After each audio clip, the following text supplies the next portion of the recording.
নেশাদ্রব্য সহ এক কুখ্যাত নেশা কারবারের হোম ডেলিভারি বয়কে জালে তুলল পশ্চিম থানার পুলিশ।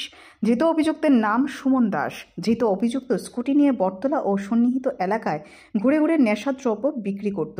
রবিবার ধৃত অভিযুক্তকে পুলিশ রিমান্ডে আবেদন জানিয়ে আদালতে সোপর্দ করবে পুলিশ। এদিন সদর এসডিপিও দেবপ্রসাদ রায় এই সংবাদ জানিয়েছেন। অ্যাকচুয়ালি গত বেশ কিছুদিন যাবৎ আমরা বটতলা এবং তার সংলগ্ন এলাকা, যেগুলি মানে ফ্লাইওভারের নিচে এবং বটতলা ব্রিজের নিচে, জয়পুর, জয়নগর, এই সমস্ত এলাকাতে একজন ব্যক্তিকে আইডেন্টিফাই করতে চেষ্টা করছিলাম, যার নাম হচ্ছে সুমন দাস। সে স্কুটি করে পুরো এলাকাতে সে ইয়াবা ট্যাবলেট এবং ড্রাগস সে বিক্রি করে, কিন্তু তাকে কোনোভাবেই ধরা যাচ্ছিল না, কারণ বিভিন্ন সময় বিভিন্নভাবে সে এখানে আসতো। কখনো মাথায় টুপি লাগিয়ে, কখনো হেলমেট পরে, কখনো বিভিন্নভাবে সে এই এলাকাতে ড্রাগস বিক্রি করত।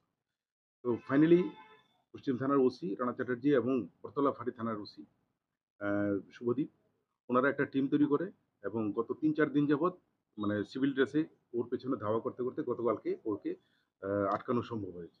এবং তার স্কুটি থেকে হিরোইন পাওয়া গেছে ৯ গ্রাম এবং ইয়াবা